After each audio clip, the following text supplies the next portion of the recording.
Wonderful morning, and we're going to continue with more wonderful things this afternoon. My good friend Azar Nafisi, the mention of whose name makes this house shake, is going to be chairing the next panel on minimizing threats to human security. I just want to mention one thing about Azar. There's a lot to be mentioning about her. She's the head of the Dialogue Project, creator of it at Johns Hopkins, and the Dialogue Project is a very important project because it's based on some of the things we've been talking about, the intersection between politics, culture, literature, and human rights. And she's creating that and making it feel at home at Hopkins, which is a very important gesture. She's also the writer of the very famous book, Reading Lolita in Tehran, which, in spite of its esoteric subject, has become an international bestseller and is already in a number of languages. And that actually also is a terrifically innovative work that sort of intersects autobiography, literary criticism, and cultural case studies, and it is a very important book which I recommend to everybody. So now, Azar, could you please come up and introduce your panel?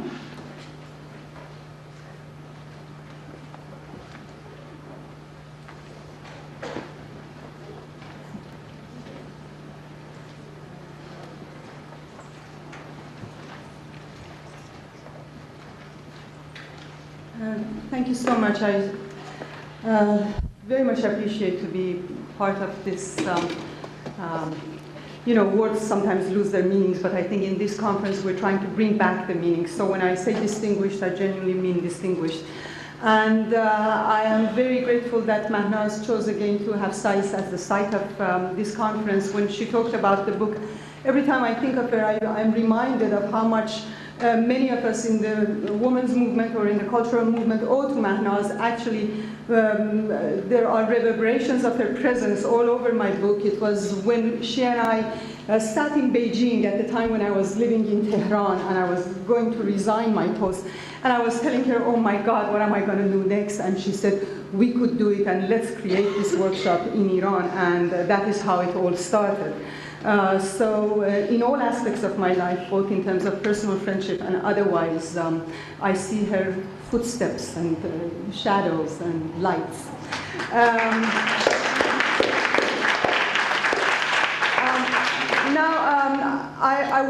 I have the pleasure and the privilege of introducing to you the panel on fundamentalism, and we have a very exciting panel here for you. And unfortunately, the person who was supposed to be giving the opening remarks, Merva Pahlavi, has not been able to be here today. Her spirit is hovering all around, I'm sure.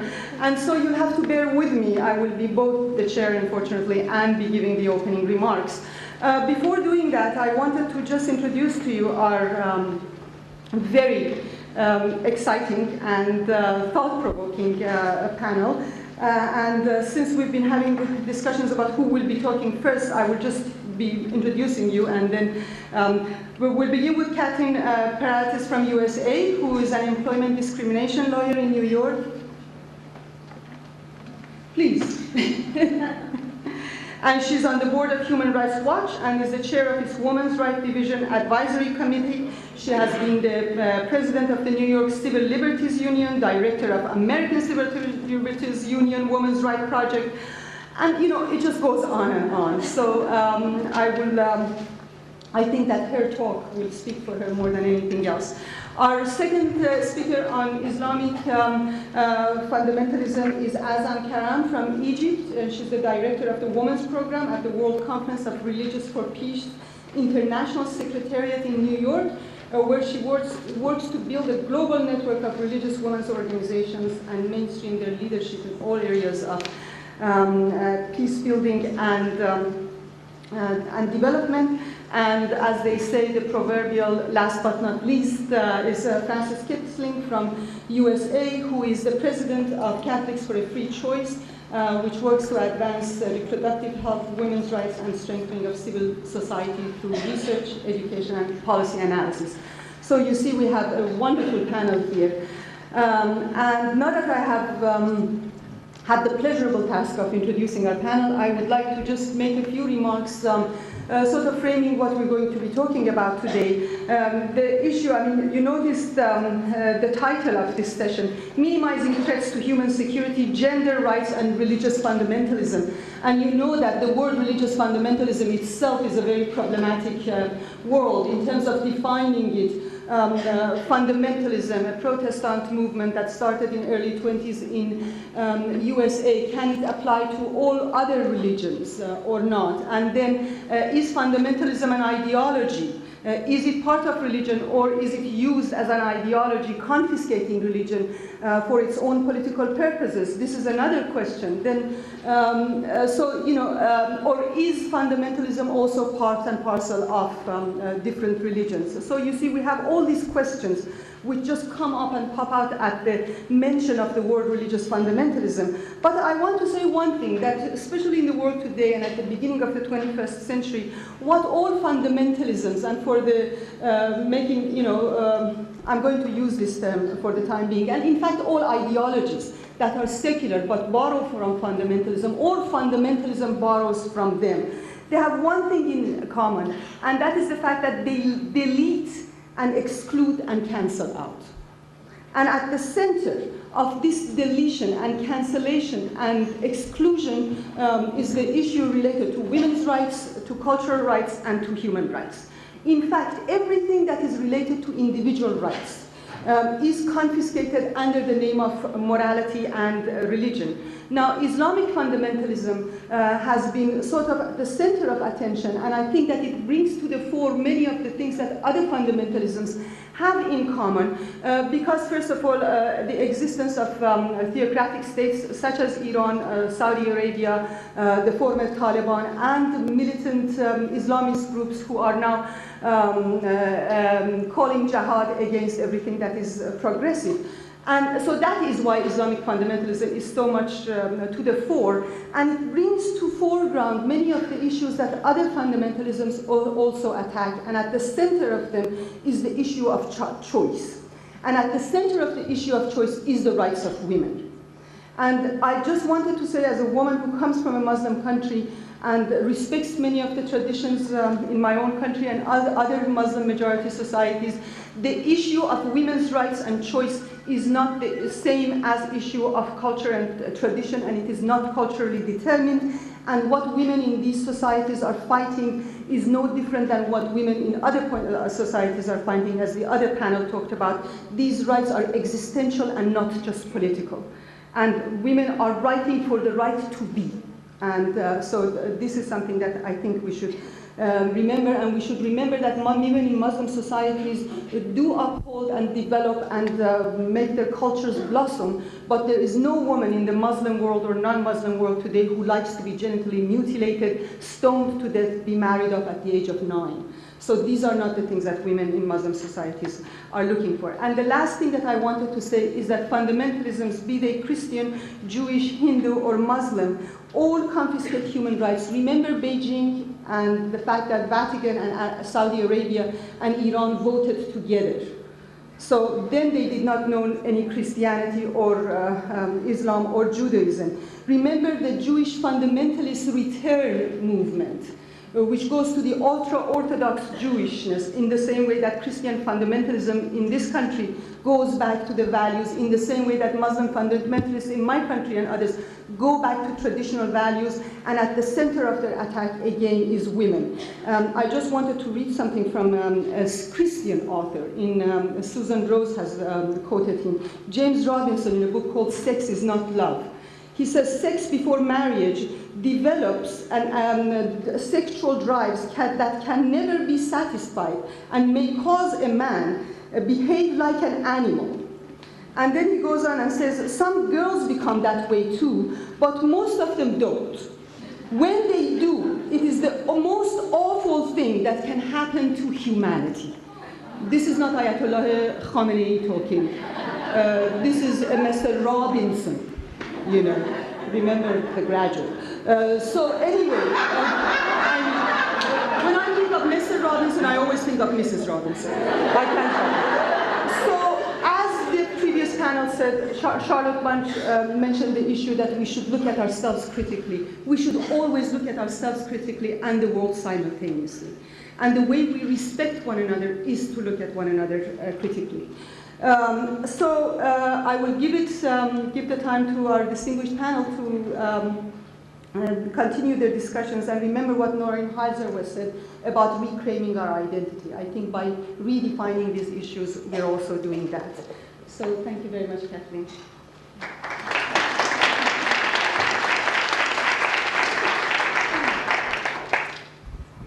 Well, I'm glad that you've begun by defining what fundamentalism is. I'll scratch that whole part. We had a little discussion about who was going to go first, and I ended up being volunteered or volunteering to go first. There are reasons to go first and reasons not to. Of course, the reason to go first is so that you sort of get it out of the way. The reason to go last, well, also a reason to go first is so that you can say what you have to say before everybody else says it.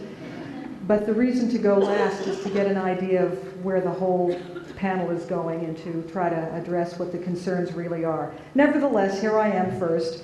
And in the spirit of being self-critical, my subject is what Judaism has to claim in this whole set of problems. As you also heard, I'm not only a Jew, but I'm also connected with Human Rights Watch. And I want to let you all know that a few weeks ago I spoke at a big conference in New York, attended by about 1,200 Jews of all streams of Judaism. And I was there wearing my Human Rights Watch hat, and I was absolutely attacked by a lot of people for belonging to an organization that was really pro-Palestinian. And I see that some of you look surprised, but the fact is Human Rights Watch is attacked by many Jews as being pro-Palestinian and many Palestinians as being pro-Jewish or pro-Israel. So I'm ready for whatever comes up. Let me begin by pointing out that I titled my talk "The Many Faces of Judaism" because Judaism has many faces, and one of them is the kind of thing that was being talked about in the last panel, and that is that there are many streams in Judaism. Judaism encountered secularism and humanism beginning about 150 years ago. So the kinds of struggles that we heard this morning are going on now within Islam, and for how long I don't know because I'm not an expert, but they are the kinds of struggles that Judaism and feminists within Judaism, well, secularists within Judaism have been engaged in for a long time.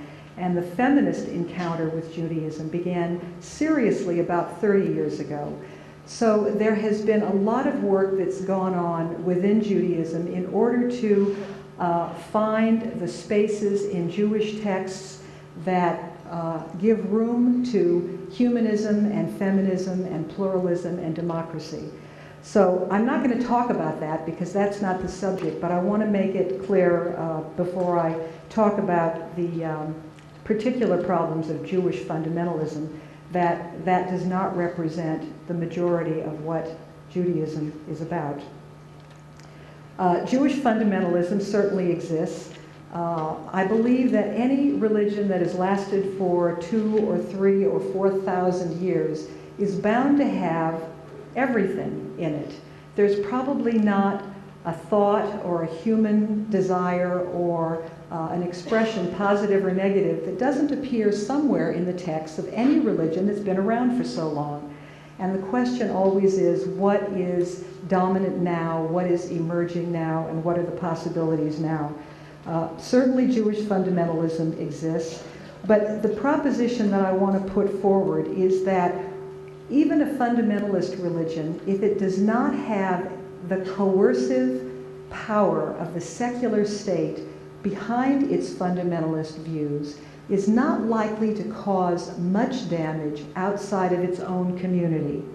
I don't say no damage because there is damage caused by fundamentalisms, even within its own community, but the damage is contained. And if there is no coercion to people, any secular or any state coercion to staying within the bounds of the group, presumably people can leave, although there's a lot of psychological and other limitations on actually being able to leave.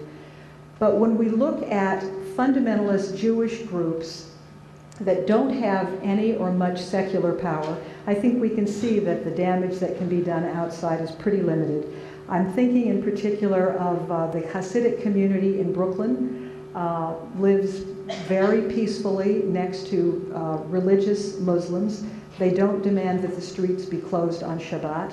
They don't demand any of the secular authority that they could demand if they were in a different position. I want to take issue with something that Mahdavi said about human rights and fundamentalism, touching on this point, and that is it's not human rights law as it's been developed with the influence of women's rights over the last, especially 10 years, has understood that it is when religion has secular power, when religion has the coercive power of the secular state, that human rights violations do arise. In a country that has religious courts, and those courts have exclusive or monopolistic power, human rights law no longer so easily says that religion is separate from human rights law. If the state gives secular power to religious courts, those courts are exercising the kind of power that are accountable under human rights law. I think that what Mahdavi said was certainly true absolutely 10 years ago and is less true now. I can't say that what she said is untrue now, but I do want to put forward the proposition that it's less true now. Religion is not hands-off to human rights law anymore.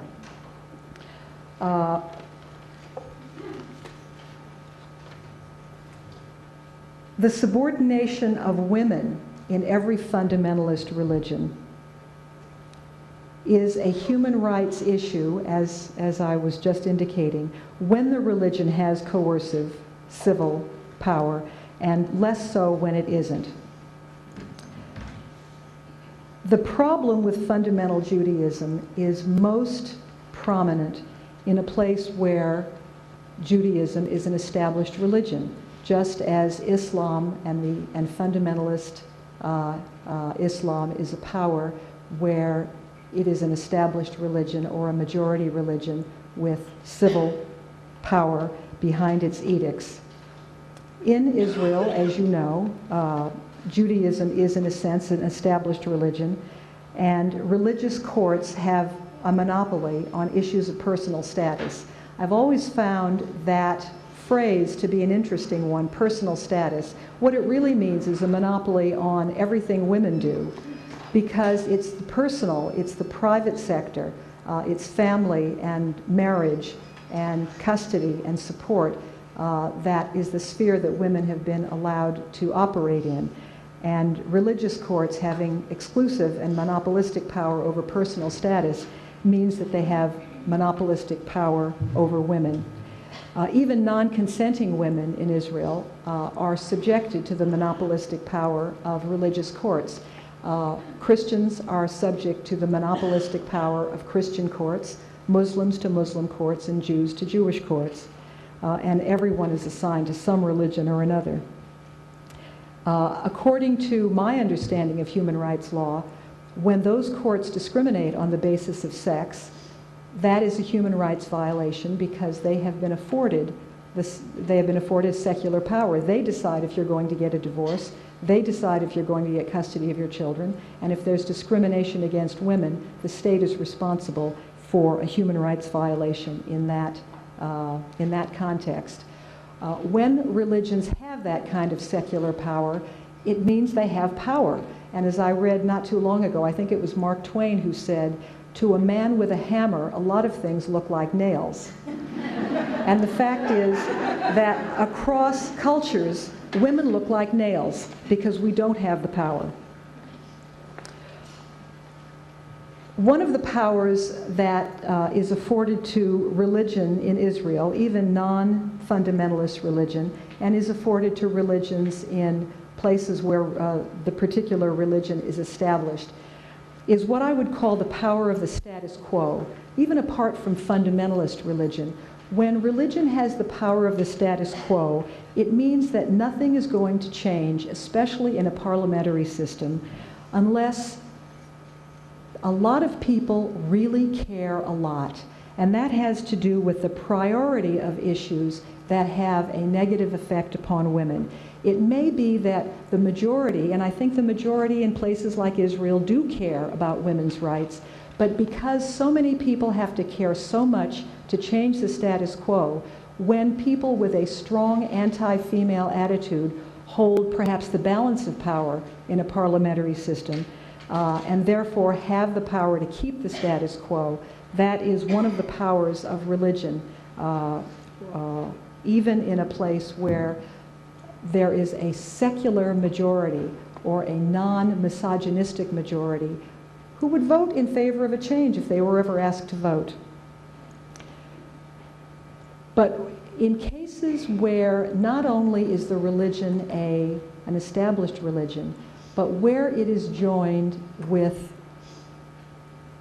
nationalism and secular power, that's where the real trouble arises in Israel and in other countries that many of you are experts in.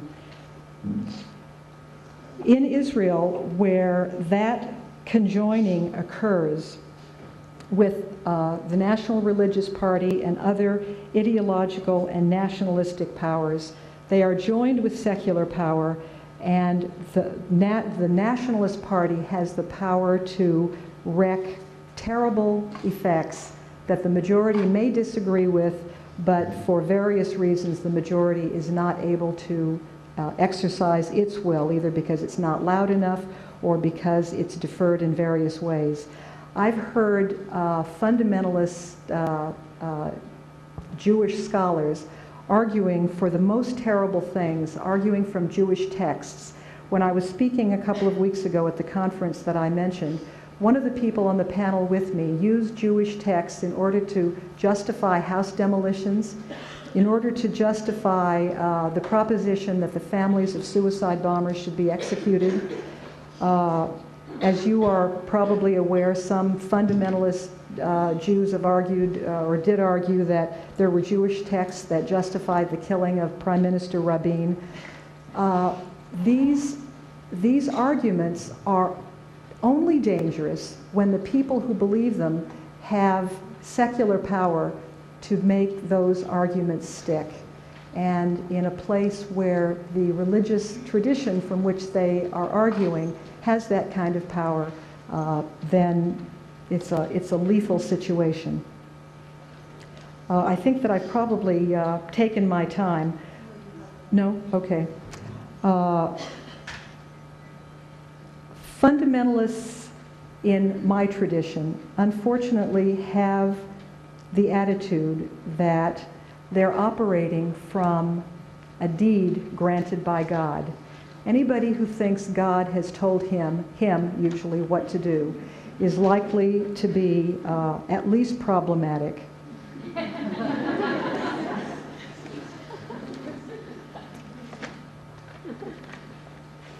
The fantasies that religious fundamentalists feed on exist in every fundamentalism, and they certainly exist in Judaism. One of the fantasies is that they're operating under a grant from God.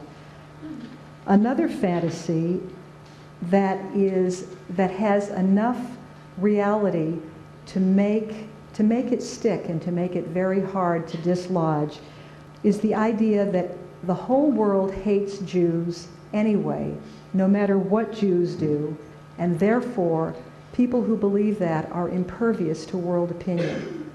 So it's important to understand that that attitude feeds into the notion that world opinion doesn't matter.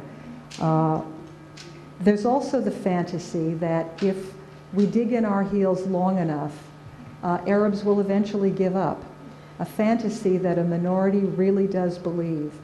And as a quote from Ted Hughes that I continue to be reminded of when I see how these fantasies of God-given rights and that eventually will prevail take hold of any group. The line is, we fed our hearts on fantasy. Our hearts grow brutal on the fair. And that's what tends to happen with religious fundamentalisms. The fantasies end up making us brutal.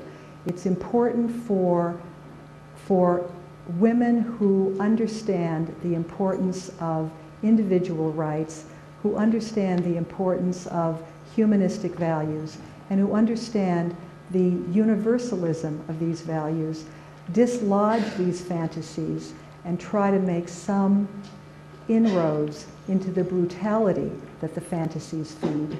Thank you.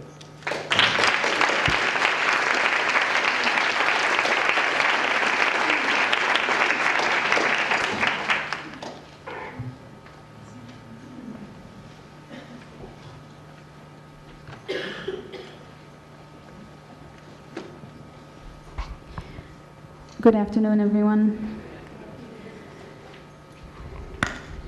I thought I was going to go last, so I had a line prepared for what I was going to say to going last, but I now have to ignore that because I'm in the middle. Actually, I know very well what I'm here not to talk about, and I'll begin with that, and then I'll share with you a little bit of what I am here to talk about. But I am definitely not here to talk about Islamic fundamentalism. I think the emphasis on that has been very interesting the whole morning, and I'm very impressed with what we've been listening to. But I think what I'd like to do more than anything is provoke. And hopefully provoke well, not just provoke gently, but provoke. I think it's extremely important, before I go into the subject matter of Islamist extremism, to be able to share with you a little bit about the importance of being able to distinguish. It's almost as if the whole purpose of what I'm about to talk about today is about distinguish. And if in doubt, distinguish. I think it's extraordinarily important to distinguish between religion, what we understand by religion, culture, and what we understand by culture, as we heard this morning. But perhaps even more so, between religion, religious institutions, religious leaders, religious people, ordinary, average, everyday lay people, religious fundamentalists, and politicians with a religious agenda. That is, of course, not to even mention distinguishing between interpretations of texts and the different texts that exist in any one religious tradition. Significant to my particular conversation today with you is the whole idea of distinguishing between religious fundamentalists and politicians with religious agendas. And it's particularly significant coming from or speaking from the context of the so-called the Muslim world, which we've already heard today is anything but homogeneous. I get a little bit uncomfortable whenever I hear references to religious fundamentalisms. I do appreciate where there is a commonality of purpose, possibly. But if we lump Islamists, and I'll explain in a second what I mean, under the category of Islamic fundamentalists or religious fundamentalists, I think we're doing ourselves an incredibly grave injustice, talking about human security. One of the most important distinctions between Islamic fundamentalists, quote unquote, and Islamists is that Islamism is a quintessentially political movement. Many of those who espouse the ideals of political Islam may have zero background or knowledge, learning of whatever kind of the religious tradition and the text. And I mean it, zero knowledge of the religious tradition, zero religious education. many of those who are some of the greatest ideologues in the last part of the 20th century, 21st century, are men who may at some point in time have studied religion, or some sprinkling of religion, not unlike what many of us have studied, but they will speak very authoritatively about that religion in a political context. Political Islam, or Islamism, is a movement that is concerned quintessentially with access to and the means of manipulating state power. These are movements organized politically with political agendas that revolve around either how to capture state power or how to stay in it once you've got it, and what you can do to enhance that power that is achieved at the level of state or government.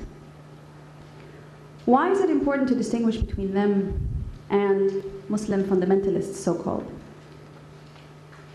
Because many Muslim fundamentalists don't have a political agenda and couldn't care less about the political process, let alone wish to be actively engaged in any political dimension at all. In fact, a good number of fundamentalists, Muslim fundamentalists in this case, look down upon politics, think it's a very dirty, disgusting game that they really don't have any time for, because to be pure and to follow the text literally, you must not get involved in the game of politics. So I think you're well aware, therefore, of the incredible difference that exists between people who are very literal in their understanding and interpretation of the religious texts, and those who use these texts in ways that Kathleen highlighted very wonderfully to justify political processes, and particularly to justify access to and use of political power. There is a continuum within every society that I think we are becoming increasingly aware of, where on the one hand, at the very end of one continuum, is secular folks, people who do not care much for religion. If they care, they respect it from afar, don't wish to have much to do with it, of whatever religion, mind you. On the other end of the continuum, if you just think of the continuum here then, on that extreme, and it happens to be my right, are those, that was unconscious, I promise, are those who are actively, to my right, your left, are actively using religious rhetoric in their political discourse. Now, let's just hop for a second, or imagine ourselves at that extreme point. Right. Even there is a continuum, because not all of those who have a religious agenda within their political discourse actually share the same agenda. Let me focus that a little bit on the context of the Muslim world again. Remember I said that Islamism is a political movement which uses Islamic rhetoric, if you will, to justify its aims and ambitions of political power. There is a continuum of Islamist thought and praxis. And that continuum has on the one side, and I'm not making any signs this time, has on the one hand those who, for lack of a better word, we can refer to as moderates, moderate Islamists, yes, they do exist, whose agenda is indeed to try to get state power, capture it any which way possible. They will say that it is important to do so because that is the only way to bring about social justice in a society that seems to reek of social injustices at every level. Theirs, they believe, is a mandate to render the society more Islamic once they capture state power, because that is the way that they can create justice. Their means towards achieving that objective are actually very peaceful. They have social projects, they have economic projects. In many countries, they have built an economic infrastructure that sometimes functions much better than that provided by governments. They provide hospitals, schools, clinics. These people have as a main frame of reference the fact that you must teach, educate those around you in order to convince them that the Islamic way of life is the way to justice. On the other side of the continuum, and totally opposed to these fellows, are, for lack of a better word again, the extremists. What the extremists will maintain, to put it very simply, and I realize I am simplifying deeply, is that the Machiavellian notion that the ends justify the means. If the ends are some form of social justice, then it doesn't matter what the means used are to reach there. I think we're all extraordinarily familiar with the extremist versions of Islamism because on September the 11th we all lived that brutality and those means in some way or other. And we continue in some countries to live the aftermaths of those kinds of means. But I think you will, I hope you will agree with me that there is a big difference between those who will spend their entire lifetimes educating and working on social and economic projects and proselytizing in their own way, and those who decide to go and blow up bombs in big buildings and throw, don't matter how many people die in that process. There is a difference. And it's important for us, if we want to talk of a global movement for social justice, of a redefining security, it's very important for us to be able to appreciate that difference and to see it. Because the bin Ladens of this world do not speak on behalf of all political Islam, and they most certainly do not speak on behalf of all Muslims, as many of you I'm sure are rather familiar.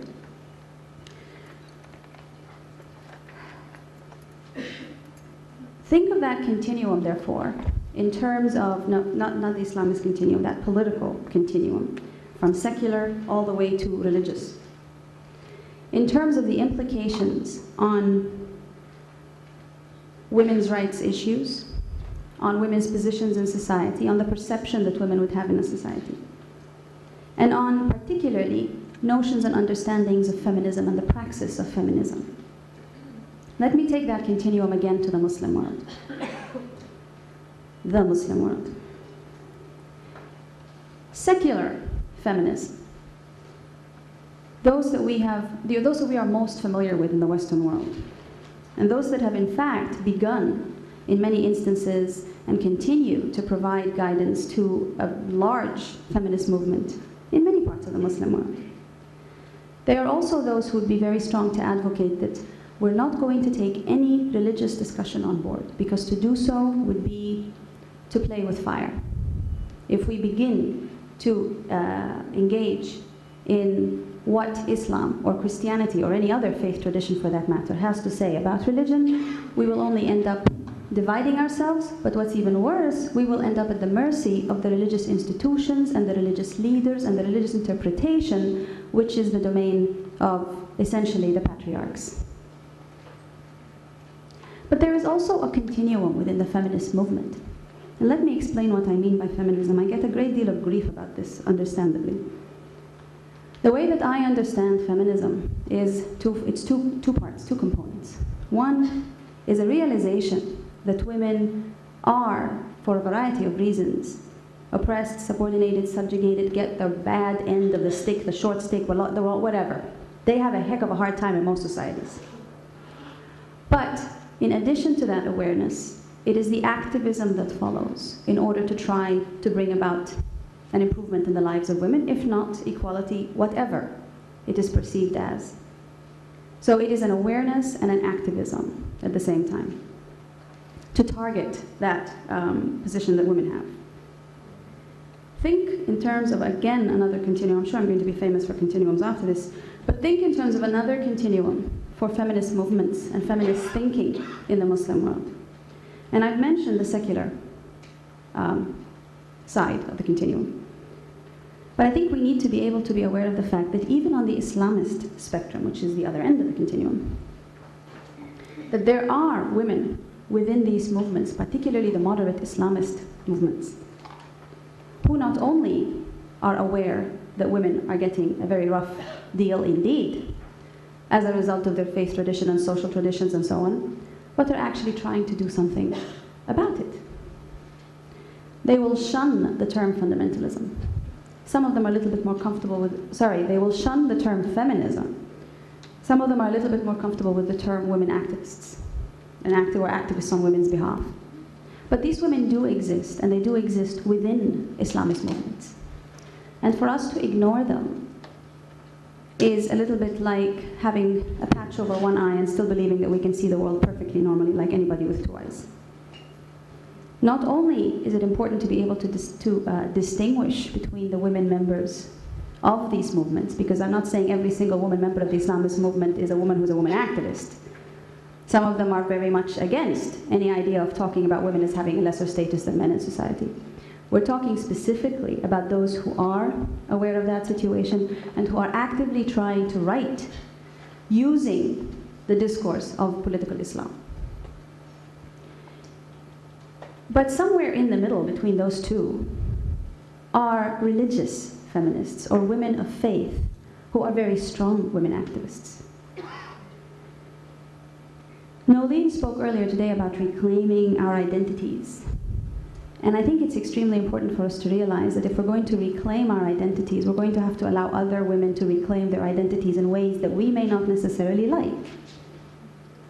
Because there is no one unified identity, right? Or is that only applicable when we like the identity?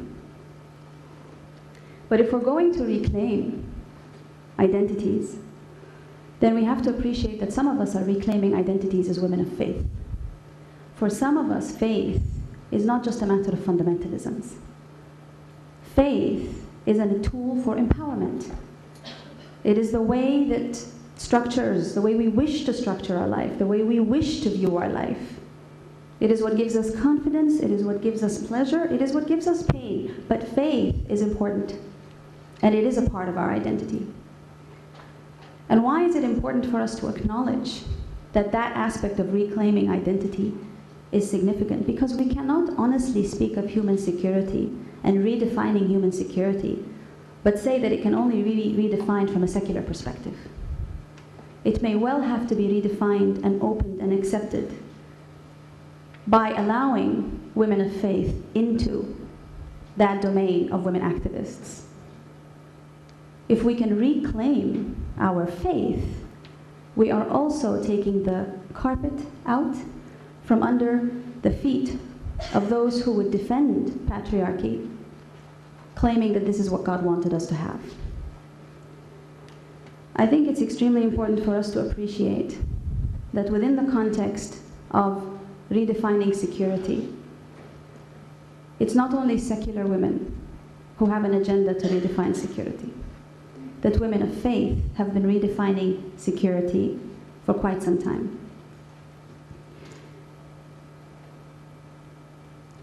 I also want to point one last thing. It is very simple to start to see those who use religion in a positive sense as somewhat suffering from some kind of a false consciousness. They don't really know what's good for them. And I think part of the reason why there is a sense that this global women's movement seems to have disintegrated somewhat is because some of us have been very exclusive in whom we have decided to adopt as strategic allies. And that some of us have intentionally or unintentionally excluded women of faith from that march towards a better status for women. So if we wish to redefine human security, I would say we need to start by redefining what we mean by faith and the relevance it has in our societies and our lives today. Thank you.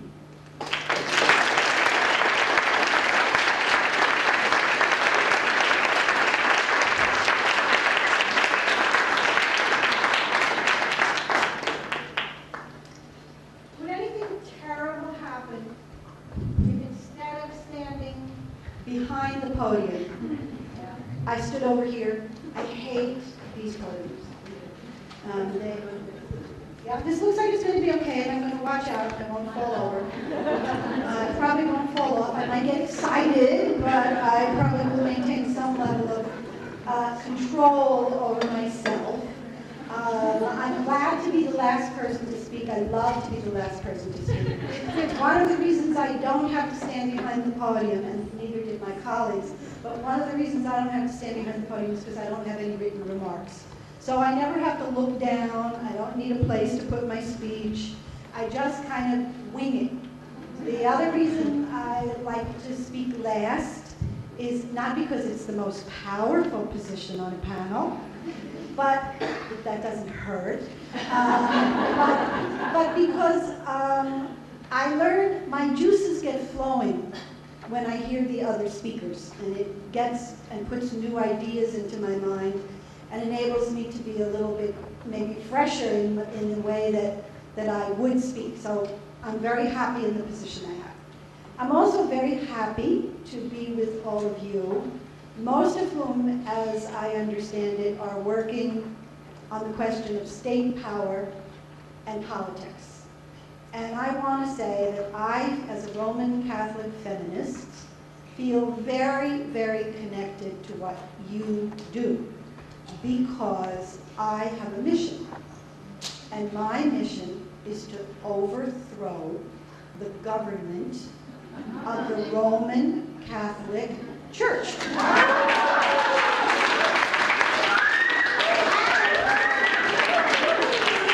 And the great thing about that mission, and I spent a long time looking for a government that I could overthrow, just like many of you. And the great thing about making that government the Roman Catholic Church is that it doesn't have any jails. It can't put me in prison. It no longer has the power to burn me at the stake. You know? So in some ways, while I take a lot of heat, all of us Catholics who seek to change the church take a lot of heat, it is nowhere near the heat that many of you take in the work you do at home. As a good friend of mine says, what are they going to do? Call my mother and tell her I'm a bad girl? Okay, so that's my starting point for what I want to talk about. I also want to focus my remarks really on the question, and also let me say that as a Roman Catholic, and Roman Catholics are Christians, some of us don't realize this. Some Christians don't realize we're Christians, and some of us don't realize we're Christians. But at any rate, I can use the word fundamentalism without any ambiguity whatsoever. The term fundamentalism at its roots is part of American Protestant Christianity. This is where the term came to be. We now think of it much more frequently in the context of Islam, but by rights, Christians own this term. And it's hard for us, because of this gap between Christians and Roman Catholics, who are very special in the Christian community, it doesn't often get applied to the Roman Catholic Church. And the Roman Catholic Church is a big religion. We, like Muslims, there are 1 billion of us in the world. We have an enormous amount of power, and we do an enormous amount of good. Our institutional church does good as well as bad. And so when we think of the good, and on many of the struggles that we are involved in, the Roman Catholic Church seems to be our friend. It is often, not always, for human rights in the political context. It's against terrorism. The Pope spoke out against the war in Iraq, not the US bishops, but the Pope. I mean, so there's much that the church, it is often on the side of the poor. So all of those things sometimes make it very difficult for those of us who are Roman Catholic feminists to deal with that dimension of Roman Catholicism that is a violator of human rights, a violator of women's rights, and a problem in terms of the family and structure of family and politics. A top-down institution from the beginning. It is true, as Kathleen said, that you can find everything you want in almost any religion. I tend to say that within religion, there are two big tendencies: the desire to restrict and the desire to liberate. And which of those, which to me are better, we know that one of the problems we all face is labels don't work anymore. Arnold Schwarzenegger is pro-choice. What am I going to do about this, How do I handle this? So the labels are tough.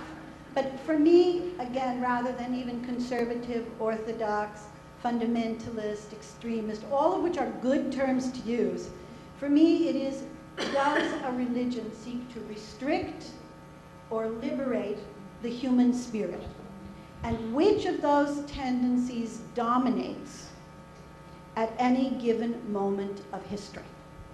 So that's sort of always in the back of my mind. The other thing that's in the back of my mind is really the question I've been asking myself for the last 15 years, and I get closer and closer to answers, and we all have them, is why is it that in every religion where restrictive tendencies dominate, where fundamentalism, as we understand it now, dominates, is the control of women's lives a central component of that effort?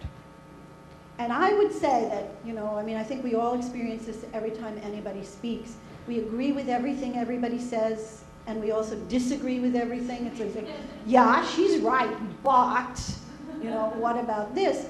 And I would say that in terms of my work within the Roman Catholic community, which is a politically very powerful community, and I agree that when religion has state power, or when the state gives religion state power, it is very powerful.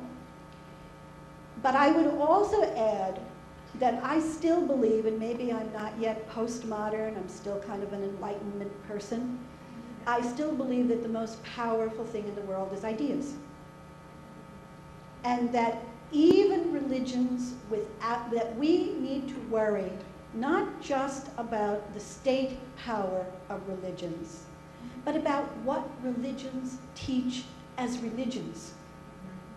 Because those ideas have enormous, enormous power over people's lives and over how they act in a social sphere. The fundamentalist or the restrictive idea that is most disturbing to me as a Roman Catholic, and again it's shared by all religions, is first and foremost the idea that men are in charge. Let's be clear, this still prevails no matter what religion you are talking about. They may have let a few of us in, as has the state. But the basic belief and ideology is that men are in charge. God is a boy. Okay, no doubt about this. He is a boy. If he had a child, the child was a boy. Okay? All of his prophets, just about all of his prophets, are men. Again, don't take the analogy too perfectly because, in the context of Buddhism, there really is no God, but there is Buddha. He was a guy. There is Jesus. He was a guy. There is Abraham. He was a guy. There is Muhammad. He was a man. So everything historically the very roots of religion, continue to raise the notion that men are anointed by God, who is a man, to run the world. What then has happened, because, you know, some people don't, some women especially, but some men too, don't believe this. You know, the restricting religious figure, the fundamentalist religious figure, believes that men are in charge and should still be in charge. The liberating figure doesn't agree. And so how does this then play itself out? Because a good friend of mine, a Catholic theologian named Dan McGuire, once wrote a book about fundamentalism and where it was going. And he made this connection at a very deep level about structure. The connection is very simple. The family is the blueprint for, as he put it, a fascist society. Not that the family per se is, but the patriarchal, male-headed family, which is hierarchical in structure, is within most religious communities. Am I getting close to 2 minutes already? Okay, that's good. Is really the model for what we want our political structure to look like. And what we are dealing with in the modern world right now is the fact that the family structure has changed dramatically. Within this blueprint, the family, for the larger social construction, men are no longer, in many places, totally in charge. Women are participating in the world, they are working, decisions about children, even children have assumed some authority for themselves, for their rights within the family. The entire structure is up for grabs. Daddy no longer is in charge of everything. And this is very, very scary. And in Roman Catholicism, as I would say in some other religions, the religious authorities have reacted primarily to the fact that many modern states have seriously begun to accept a restructured vision of the family.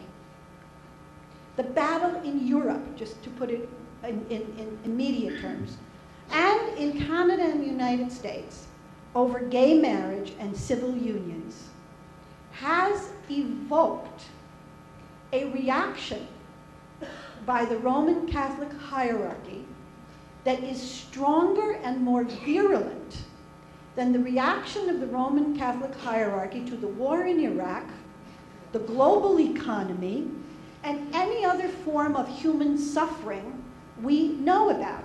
Now I'm at 2 minutes. She's being nice to me, you know, and I'm trying to pay attention. And you see, as a reaction to this, you see in Roman Catholicism the desire to exercise, and in Christian fundamentalism, and in conservative Islam in particular, in those areas, a desire to reassert state power by religion. Just as many people became conservative religionists because they felt the state had failed them, religious entities, including the Roman Catholic Church, my church, believe that the state has also failed them, and that the UN has failed them, and that all of these institutions have gone totally insane with human rights, reproductive health, that you would sit in Beijing and have diplomats talking about sexual orientation. This is unacceptable. And so religions need to take back, and Roman Catholicism, remember, Roman Catholicism, for its first 3 centuries, was a countercultural movement within Judaism. Okay? Then a guy named Constantine converted, a big Roman big shot. And Roman Catholicism became a state religion. And until the Industrial Revolution, in essence, until the modern founding of the modern America, Roman Catholicism was a state, what had power over most of Europe. It was only in 1960s that we accepted as Roman Catholics for the first time in our history that the separation of church and state was a valid dynamic. And now we are very unhappy at the papal level that we ever made that concession. Because once the state had power, once democracy and people had more power, the positions of the church were lost. And so we now have this effort on the bodies and souls of women to re-establish Roman Catholic and other restrictive religious values about women and their place in the world. And I'm going to close because, I would have so many things you want to say in these things and so little time. But the more time we have to discuss this, the better. And so that provides you, I hope, with a small shred of understanding of why my mission is to overthrow the government of the Roman Catholic Church. Not the Roman Catholic Church, but the government of the Roman Catholic Church. Thank you.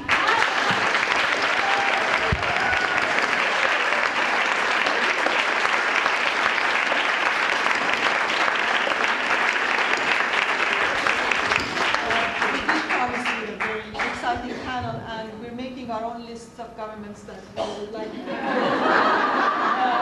so please, after the meeting, we're having a talk with Frances Kissling about these issues. This panel was so rich. The last panel was very rich as well, but I did not have the difficult task of chairing it and summing up the other panels, but I do have this, and I just wanted to, we're going to open now to discussion.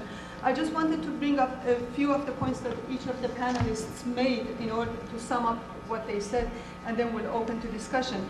I think that's many important points were made. Kathleen talked about the dangers of when religious has secular backing and secular power, and how the power of the state behind religion makes it dangerous. And I think that also the important thing she talked about was using religion to justify, using religious texts to justify, whether it is for the murder of someone like Yitzhak Rabin, or using it against what we call our enemies of our state.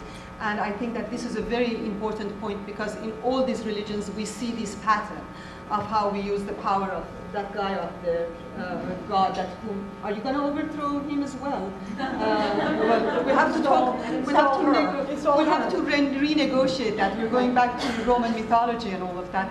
At any rate, the whole point about here is to justify this and to abdicate responsibility by thinking that the whole world is against you. And this again is a trait that you see not only in Judaism, but you see in other religions when they use their power in order to abdicate. And the next point that she made was fantasies. The fantasies each religion, and here she was talking about Judaism, use as being representatives of God, and when fantasy and brutality meet, when rather than using our powers of imagination where we should, we try to impose on our imagination and turning others into figments of our own imagination. And what sort of dangers religion has when that sort of a thing happens. And I think that this is also, fantasy and brutality are very important issues that we need to discuss. Now, Wood, Asma, and she talked, and she constantly mentioned about to differentiate and to distinguish. And I think that that is a very important point.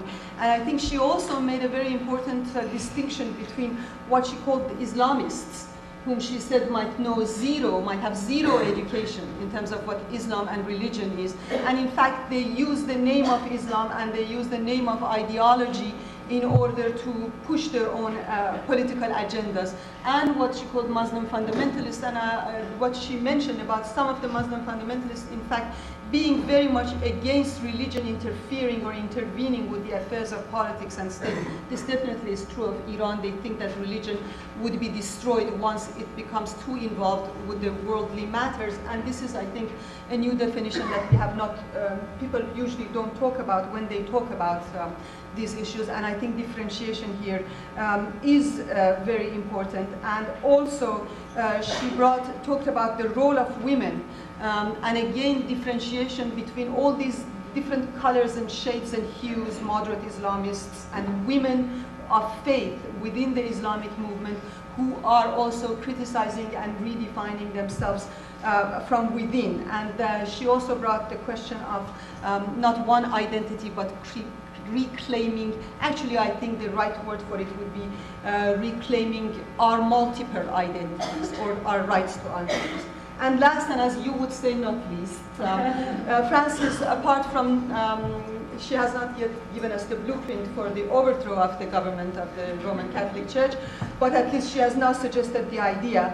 And while she mentioned that the roots of fundamentalism is in Protestant movement in US, you notice how some ideas, not just democracy, but also fundamentalism and terror become universal. While this might have started with Protestantism, now fundamentalism is a word that is being used by many of different religions and also those with secular ideologies, actually. And she also mentioned the important thing that the desire of religion to restrict and to liberate. And the fact that the danger does not exist only in the state power, but also in the power of ideas. And I think this is something that we often forget, that how important ideas are, and that is why we do have a conference like this. And I would like to end with what she said about the crisis within the family structure and the crisis that this has brought. You know, Father Knows Best would not be our favorite show these days. But at any rate, what she said was that this crisis within religion, and she talked about how the religious communities the world over are feeling this threat by the existence of organizations like yours, Kathleen, I mean Human Rights Watch, and UN, and they want to do something about it. And the most important thing, of course, that this panel is bringing to you is how wonderful it is to be a woman at the beginning of the 21st century, women being subversive and being at the center of the debate.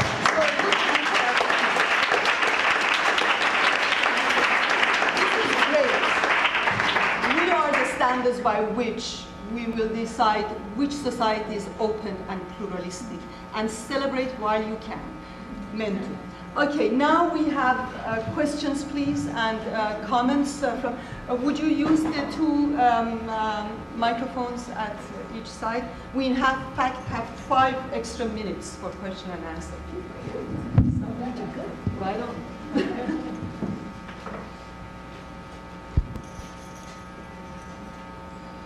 Could you please also introduce yourself?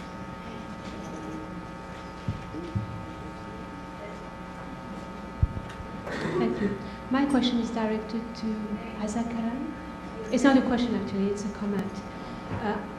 I'm Louisa Ithamou. I come from Algeria and I'm just visiting here for a few days. I've been invited by Global Fund of Women. I just want to say to Azza that I come from a country where some of my friends have been killed, where thousands of people have been killed by both Islamists and Muslim fundamentalists. So as much as I appreciate that you make the difference, that you show the complexity of the issue, and I think it's good that you do that, and coming back to what Jacqueline was saying this morning, simplification is very dangerous. I agree with her. But as much as I appreciate that you make the difference between Islamists and Muslim fundamentalists, I'd like to say here that the societal project that both have is exactly the same, at least in terms of women's human rights. Okay, to say the least, none of these groups recognize equality, and this is a list. Somebody was talking this morning about the right to be, not even that, not the right to be. Whether you are an Islamist for political power, or whether you are a Muslim fundamentalist, or whether you are a moderate Islamist. And this is the experience that I have been through that allows me to say this. Okay, maybe it's just Algeria, but I don't think so. Now, I agree with you that it's very dangerous to exclude anybody. In my activism, I would never exclude anybody except the fascist. I can talk to anybody except the fascist. And I can tell you, in spite of the death, in spite of the killing of some women activists and other people, we have still been able to talk and to work with what could be called moderate Islamist women's group, but only when we agreed on something, like, for example, access to work, the right to work, or access to employment. But for other things, sorry, we don't agree, so we're not working with you. As much as they say, we're not going to work with you. And for me, I think for the rest of my life, I will definitely fight for at least to recognize women as human beings. That's the least we can say. And then maybe other things. And I'm afraid none of the religion here, whether it is Islam or Christianity or whatever, for me they all, I can't find the word in English, they're all codificatrices. That is, as far as women are concerned, it's a patriarchal order, and they don't recognize me as a human being equal to me. Thank you. Thank you very much. Would you like to make a comment on that? Sure. And then Kathleen also. Thank you very much. I'm sorry I missed your name. I think that the comments you made are extraordinarily valid and valuable. I do like the way that you mentioned the possibilities of making alliances on certain issues with moderate Islamist women. I think that it is not to say that one has to be in love with that entire movement in any way, shape, or form. But I think issue-based strategic alliances is something that we are all having to consider at different moments in time. And it does create very strange bedfellows, as the term goes. But there is also a strand outside of the Islamist framework that I was referring to, which is those women of faith, women who claim their identity, in this case who are quite comfortable with their Islamic identity, still feel that Islamic identity to be an aspect and a motivating force behind everything that they do. And these people are not necessarily, they're not necessarily all within the Islamist current. Some of them are quite outside of the Islamist current, in fact. But the argument that I was making is that it's important to distinguish so that when you need to make the issue-based alliances, you are aware of which constituencies can be part of that strategic alliance and which constituencies will not be part of that alliance. But that distinction becomes critical. Otherwise, it's too simple to see everybody who is religious as also a terrorist or a fanatic or whatever. So I think that distinction remains valid. Thank you. I'd just like to make a quick point. I don't know about the distinction between Islamists and Muslim fundamentalists, although what you said was very interesting. But the point is that a political movement is generally available to compromise. A religious movement isn't. If it's politics, there's the possibility of negotiation and compromise, but there generally isn't with a religious clash. That's why the clash in the Middle East, it seems to me, as long as it's political, we have some hope. When it becomes religious, the hope really fades. Because if that's where you're coming from, you can't compromise because God won't accept it. You and then we'll come to that side.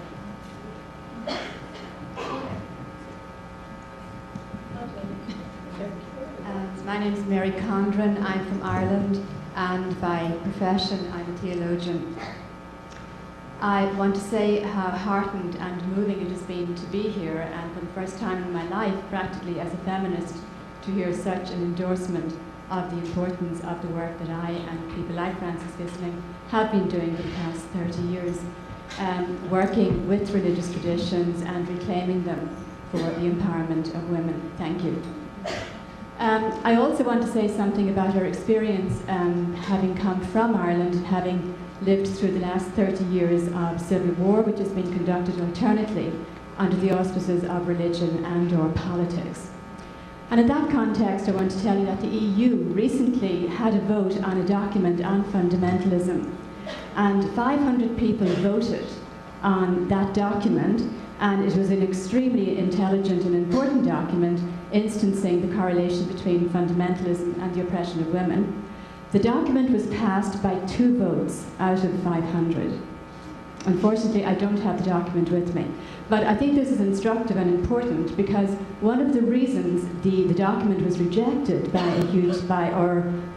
almost as much as those who passed it was the innocence surrounding the difference between religious fundamentalism and political fundamentalism. And there were many, many people there who said, you know, that in place of religious fundamentalism, we now have a new political correctness around a political fundamentalism that can be equally devastating. Now, I'd like to say that from the point of view of having lived through 30 years of Northern Ireland, I'd have to say that that is correct. Although religious fundamentalism has played a huge role, equally, the nationalist community has alternated between nationalist fundamentalism and religious fundamentalism as it chose in order to achieve its ends. And I thought there was a very important point being made there about means and ends, and I think that is one of the areas where feminist thought can really make an intervention. And so my work has been around sacrifice and legitimation in relation to religion, gender and culture.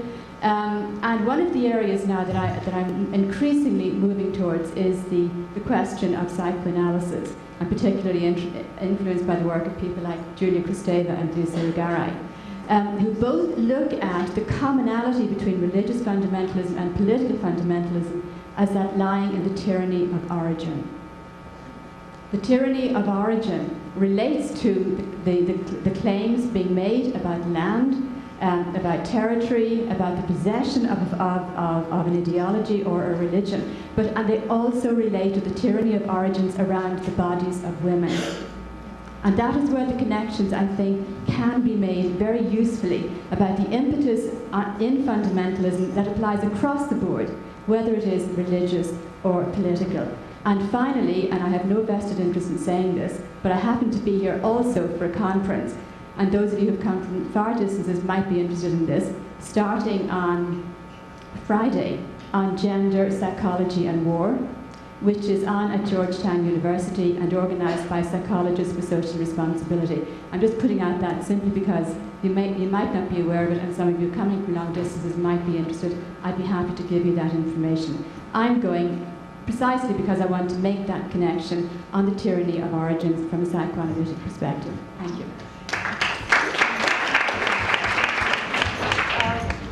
My name is Manisha Desai, and I'm a professor of sociology at the University of Illinois.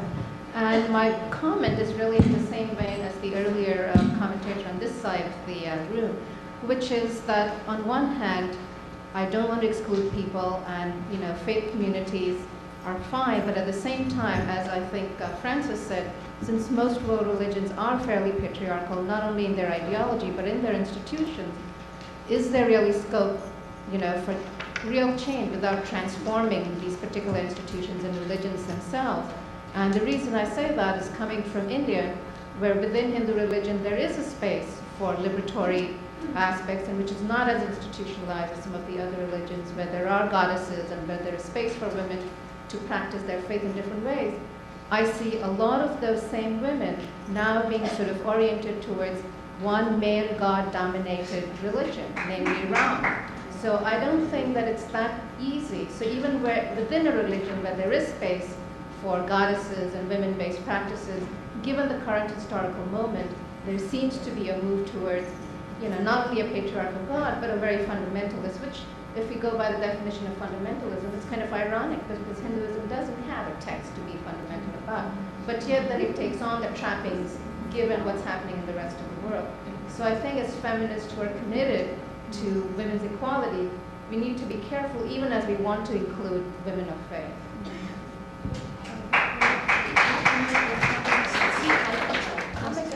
I'll make a comment on that. I essentially agree with you in the larger scope of things. I mean, I'll speak only from my own personal experience, and that is that there are many times when we have tried, as Catholic women and in interfaith settings, to work with religious institutions, even in some cases progressive religious institutions that are not feminist but maybe progressive in the political sphere. And my own experience in those instances is that more often than not, even with decent people, men and women, the agenda for women's rights gets watered down in order to satisfy and keep these institutions in the coalition because they have something to offer in terms of credibility. On the other hand, so we have the same caution in our own minds in terms of who we make alliances with, particularly if those alliances are going to require consensual decision-making of some sort in order to take action. We'd rather go it alone. That's in that sense. However, I think that there is, the world of religion is changing in many ways. It is changing to the conservative way that you mentioned in many places, but it is also changing in a progressive feminist context as well. And in this sense, I mean, first of all, we're going beyond denominations. Okay, many people don't care anymore whether they're Buddhists or Presbyterians or Jews or Roman Catholics. They tend to have 2 religions and 3 religions. It's less, and this is not true in every faith, but it is true in any number of faiths. So the lines are blurring and the nature of religion is changing. Secondly, there are many women who are feminists, who are working, like myself, who are working to change the religion. We are just as much at the margins of our structures of faith as are feminists who are trying to change the UN or the US government or whomever. And there is enormously positive work going on in the women's community in religion that the feminist community could benefit from, and there is an interaction with the feminist community that could benefit religious feminists. And I think this is who we are talking about. It's not a huge amount of people. It's sisters in Islam, in Malaysia. It's Catholics for a Free Choice. It's the Evangelical Women's Caucus. It's, we could go on and on and on in terms of numbers of these groups. And it is those groups, so groups within Orthodox Judaism who are, Orthodox Jewish feminists. There are many, many places where we can cooperate with women of faith, work together, but I think the requirement to some extent needs to be that there needs to be a clear, shared sense of values without too much need to bring people along so that we share the same politics. We got to work with people whose politics, largely, in my opinion, with people who already share our politics, whether that relates to religion, reproductive health, employment, discrimination, etc., as the major tactic, with some room to try to convince people. We have exactly 14 minutes for question and answer, and then 3 minutes for each of our speakers. Please. Like you, I usually don't have anything in front of me, Frances. I just talk off the top of my head. But there are some points I wanted to make. My name is P.K. Beccaria from Houston, Texas, and I work for a place called the Rothko Chapel, which is 30-plus-year-old organization that is dedicated to building those bridges between religions, but with the caveat of always looking at the human rights aspect of the things that we do. And I'm here partly to meet women for a colloquium that I'm going to do in October of 2004, and anyone can talk about that later with me during breaks. But there were a couple points that I think were kind of really important, and I think you kind of summed them up, Frances, and that is that we are here with differences. And the fact that we're here is part of the spectacular journey that I hope each of us are on to try and make this world a better place. And one of the things that resonated with me, or a couple of things that resonated with me coming from each of you, is this fact, talking about women of faith and exactly what that means. And I'm telling you, if we weren't women of faith, and I don't mean necessarily women of a particular religion, number one, we wouldn't be here. Number two, we probably wouldn't get up in the morning or have babies again. So I don't see sometimes a difference between any woman here that's out to make the world better as not being a woman of faith, whether or not she believes in the goddesses, or even if she thinks of God as kind of like the Father. One of the things that I read recently in a book was that had Zipporah gone up with Moses, she would have heard the things that God had to say that Moses was there failed to capture. And I think that that's where we should really kind of direct a lot of our energies, is to help this male world hear the voice that they're failing to hear simply because their ears have been closed to it through systemic patriarchy. And we have to change that, and it's time for us to change that. So we are all kind of the Zipporahs here for those of us from the three monotheistic religions, hoping to help the world hear the spirit of the feminine.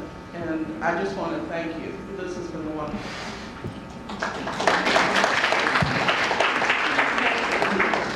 We will take the two questions and then we will open. Okay. I'm the Muslim woman that everyone's talking about.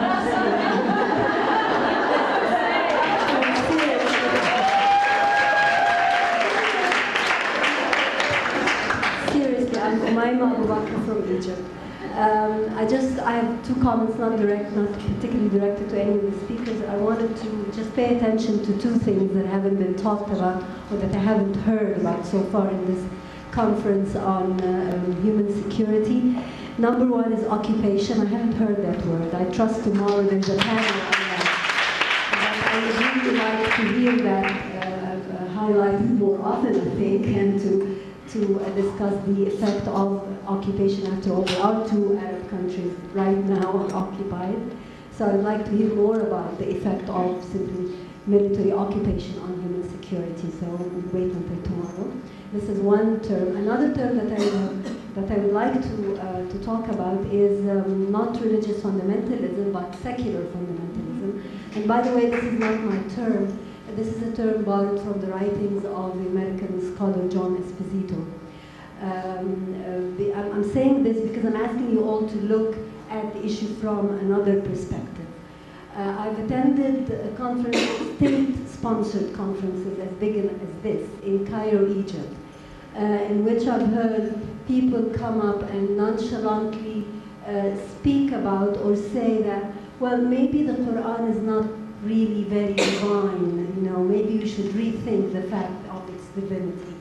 And I would sit there too intimidated in Cairo, Egypt, not in Washington, D.C.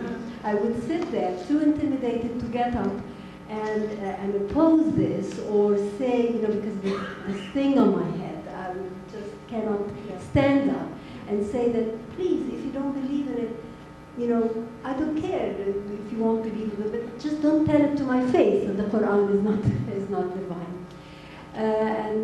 So I'm asking you all to look at this thing from that perspective. By secularism, by extreme secularism, I don't even mean people, as Azza was saying, who don't care for religion.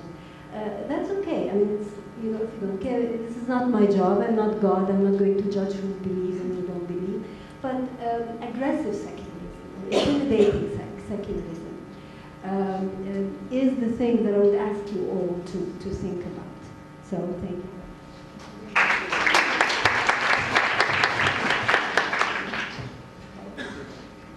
I'm sorry, this is my second question. Just to go back to strategies, we've heard two incredible panels discuss gender across developing countries and over here as well. I wasn't going to stand up, but the Algerian lady who mentioned her experience in Algeria made me think of the women's movement in Pakistan. And in my opinion, I'm Pakistani, one of the failures of the women's movement in Pakistan was that it was led by an ideology which I share, which is very secular. I won't call it fundamentalist secular, but they were unable to bridge and go beyond and understand the vast majority of Pakistanis whose life was touched by Islam and being Muslim, perhaps in different ways. Because these women were certainly part of the culture, part of the state, but their idea of what constituted the rights-based movement that they were participating in was unable to take into account the vast majority's relationship with the religion. Now, this is not to say the role of religion in society or what that constitutes. So that was my little bit of advice to the Algerian sisters who are working in Algeria, that you have no option but to engage with the vast majority of your country where religion is an important facet of their life. Now, how you engage and on what terms, that's for you to figure out. But I mean, the two, it's not an option anymore. And this is something we learned in Pakistan in the 80s. I mean, we learned it perhaps too late. The second point was to Kathleen's response to Azar's continuing and making a distinction between political Islam and fundamentalists. And one, politics by nature is negotiable, and those who have faith-based or religious-based fundamentalism aren't. And this is where it goes back to my comment on the first panel, that if we actually engaged with Muslims, Islamists, who actually studied it, you can never have a Muslim say that Islam does not negotiate, or religion does not have a space where it is just stated 2,000 years ago or 1,400 years ago. And, that is not how religious people see it. I'm agnostic, and I've begun to understand that. So the dialogue between those who believe and those who share an agenda of theirs, whether it's feminist or gender or nationalism or democracy or human rights, we're on the same side. So let's start talking. My comment that religion is not negotiable was only directed to fundamentalist religion. Of course religion's negotiable. I take part in negotiation within Judaism all the time, within feminist impulses and streams and arguments within Judaism. But I was only speaking of fundamentalists who believe that they have the right answer and there's nothing else to talk about. But that's political, it's not religious. Okay.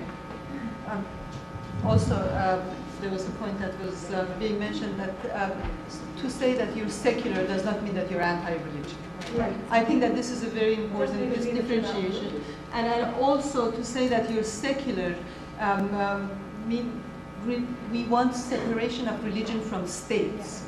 State. It is different from people who are in religion defining themselves in political terms. I think this is very different, and these are because secularism also is too often identified with anti-religion, which is wrong.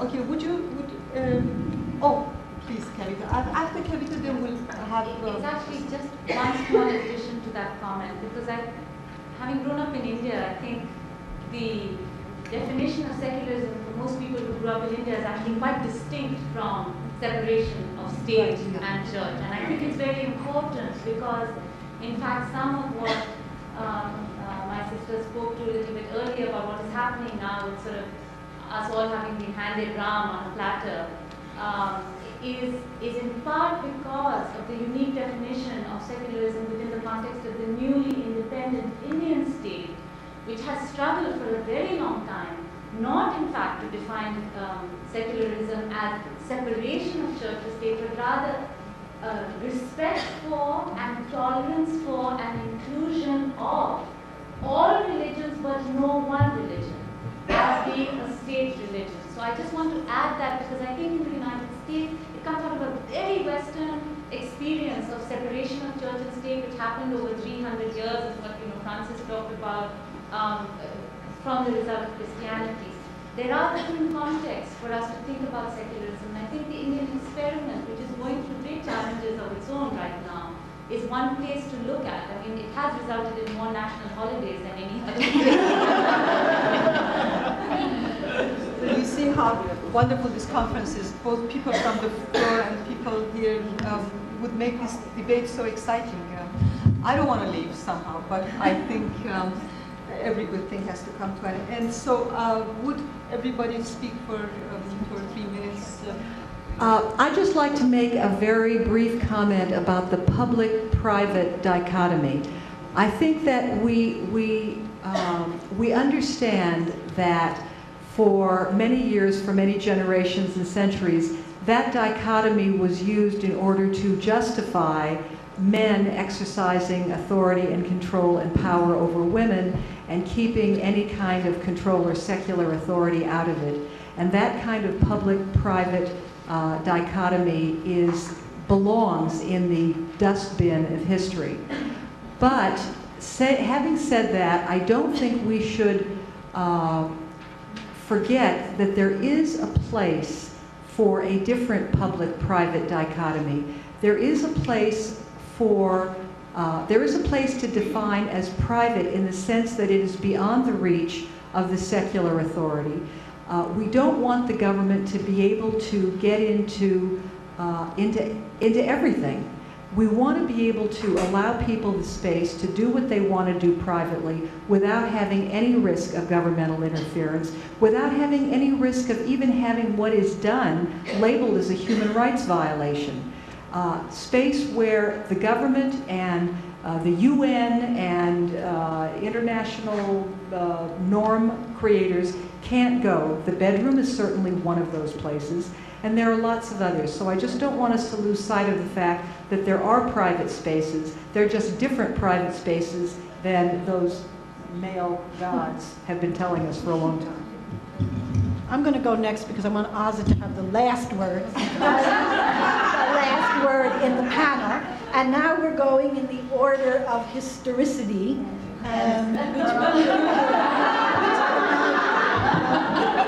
Before these panels used to include Muslim women, I was always able to say, well, I'll let Judaism go first because it's the older sister in the religions.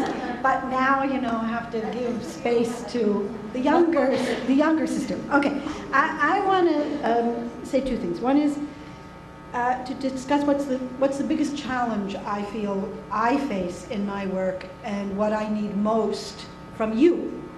I think that there is, as a result of the enormous fundamentalist push, in the absolutist push around religion that we experience worldwide, an increasing, and the claims of religionists that one is anti-Semitic, anti-Catholic, anti-Islam, anti. There is an enormous fear on the part of institutions, secular, UN, NGO, women's groups, everybody, to criticize religious action and even religious beliefs that are detrimental to women and detrimental to democracy. I honestly believe that religion is not, religious institutions, even religious texts, and you may find this difficult, are not above criticism in the modern world. Criticism can be rendered respectfully, with civility, but it must be rendered, number one. The way in which people frame this out of this fear is always to say, the problem is not religion, the problem is political, or the political misuse of religion, or religionists who don't understand their religion. The problem, among others, is, in my opinion, religion. Religion is not, forgive me, perfect. There are real injustices deeply embedded within religious texts, as there are great justices embedded within religious texts. Both are there and both must be confronted. And then I just want to take a slight issue with Kathleen, because I'm not sure where she's going with this. But I want to say that there is, in my opinion, if where you are going is that there is something in religion that is distinctly spiritual, separated from state action, I think there is an element of truth in this. But there is also an element that, from my experience as a Catholic, is not true. Religion, no matter how much a religious leader claims a practice or a belief, is embedded in the spiritual, revealed doctrines of their religion.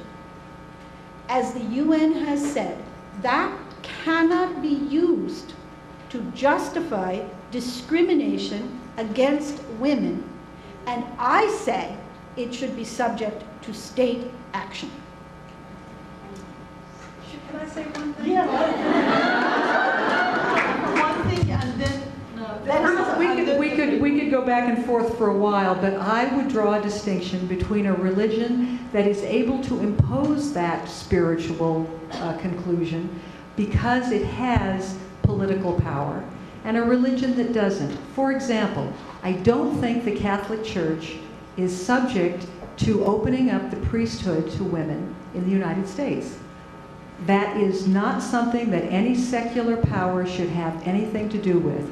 I think that for women within the Catholic Church to work on that is exactly what ought to happen. But I don't think that anybody should be able to make them, as a matter of secular power on the other side, do any such thing. That's my only. But we can deny them money as long as they discriminate.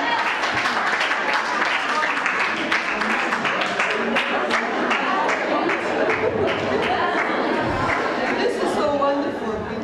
Are we foregoing our break? Yeah, this is making it just delightfully easy for me to say something.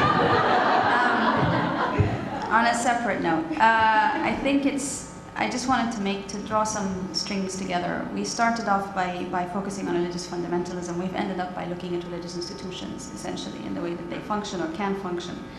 I'm glad we brought up the issue of secularism, and I told you I wanted to be known for having talked about continuums. There is a continuum of secularism too, that ranges from what Umayma called the aggressive, intimidating secularism, if you will, to those that I'm glad Kavita mentioned the Indian example, because I think there's a heck of a lot for many of us to learn from that particular experiment.